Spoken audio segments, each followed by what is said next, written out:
इसका अर्थ हुआ आपके अलावा सृष्टि दशा में भी आपके अतिरिक्त कुछ है ही नहीं, आप ही आप हैं। आपके अतिरिक्त अगर कोई किसी को मानता है तो विभ्रम है, या अपने को भी मानता है तो विभ्रम है। यहाँ अहम और इदम दोनों का उल्लेख किया गया। भगवान के अतिरिक्त अगर अपने आप को कोई मानता है तो भी भ्रम है, भगवान के अतिरिक्त कोई दृश्य प्रपंच को मानता है तो भी विभ्रम है। इदम अहम दोनों रूपों में भगवान ही प्रतीत हैं। अब कैसे अनुभव में आवे?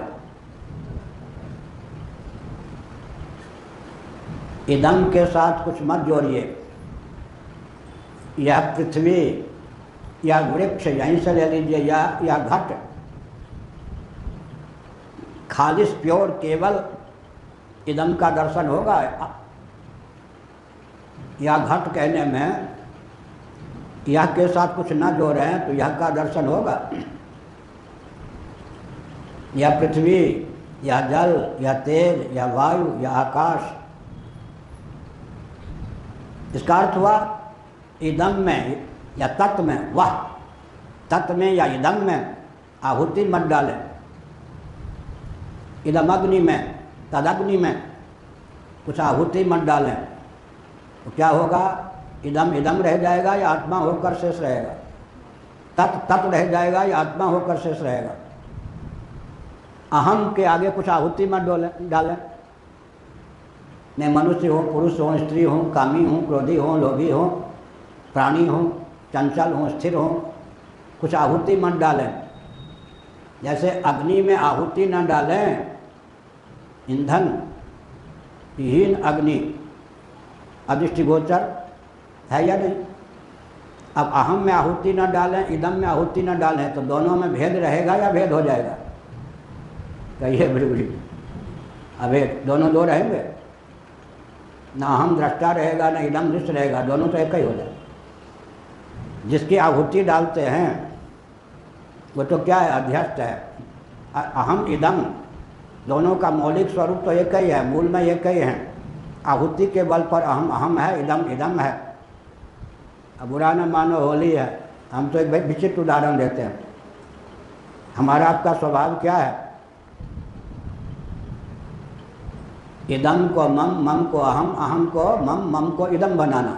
इस चक्र पर ध्यान गया कभी क्या? इदम को मम, मम को अहम, कालक्रम से फिर अहम को मम और मम को इदम हम लोग बनाते रहते हैं या नहीं? श्री गंगा जी के तट पर गए, एक लोटा जल ले लिया। गंगा जी को जब देख रहे थे तो गंगा जी कौन थी? इदम थी या नहीं? धारा, गंगा जल। लोटा में ममत्व था।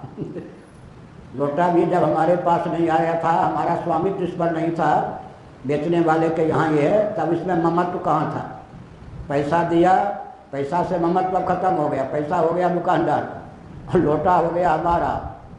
उसने अपना ममत्व हमको दे दिया। पहले उसका ममत्व लोटे में था, हमारा ममत्व रुपये में था। अपने अपने ममत्व वाले रुपये को उसे दे दिया, उसने अपने ममत्व वाला लोटा हमको पकड़ा दिया। अब ममता का विषय लोटा हो गया। उसमें आते ही गंगा जल जो इदम के रूप में परिलक्षित थी वो मम हो गई। मेरा गंगा जल, मेरी गंगा जल, ही लोग कहते हैं मेरा गंगा जल। अब प्यास लगी, फिर क्या किया ये? अब गंगा जी को क्या किया?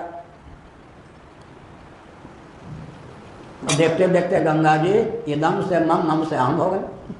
क्योंकि शरीर में हमारी अहम बुद्धि है, वो देहेंद्रीय प्राणांतकरण हमारी अहम बुद्धि है।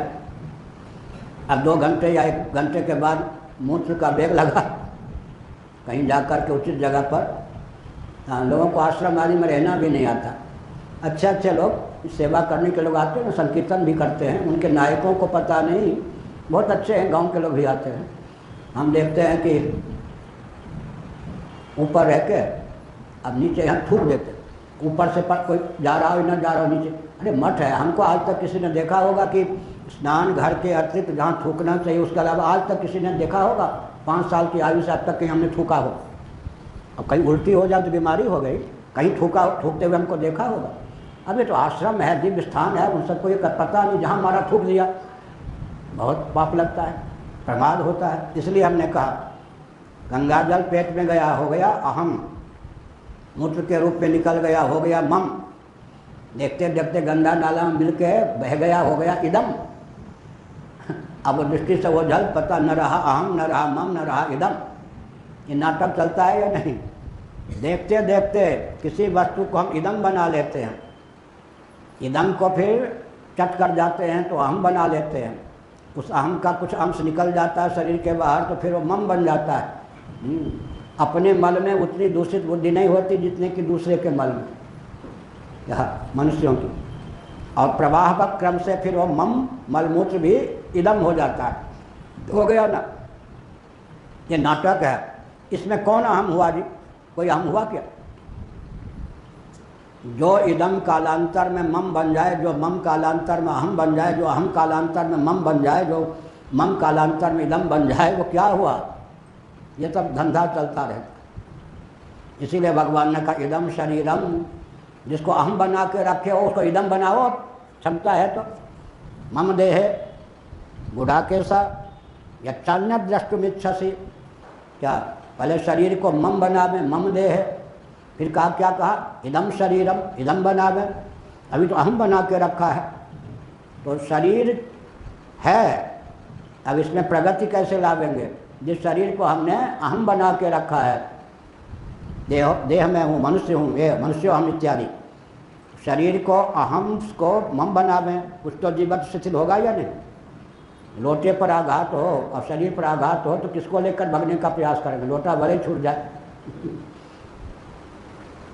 कुंती देवी के गोद में 10 दिन का बच्चा था भीमसेन, स्नान करके आ रही थी, पहली बार निकाला था बच्चे को वो सूतिकाग्रे से, इतने में लेकिन अपनी कुटिया के पास आ गई थी। राजा पांडु जागरूक थे, एक व्याघ्र ने हो किया, कुंती जी डर गई और 10 दिन का बच्चा हाथ डमाडोल हो जाने से गिर गया पत्थर पर। बच्चे का तो कुछ नहीं बिगड़ा, वहाँ के जितने पत्थर के चट्टान थे वो सब चूरे चूर हो गए, चूर्ण। 10 दिन के बच्चे के आघात। इतने में पांडु तीर धनुष लेके आ गए, उस व्याघ्र को मार दिया। वो बच्चा भी व्याघ्र के चपेट से बच गया, कुंती भी। आश्चर्य हुआ, अब डर के मारे तो बेचारी कांप गई, तो बच्चा ही गिर पड़ा।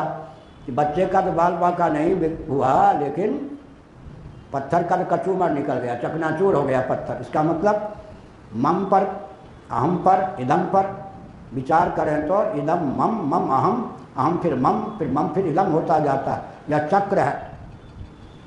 वस्तुतः न इदम इदम है, न अहम अहम है।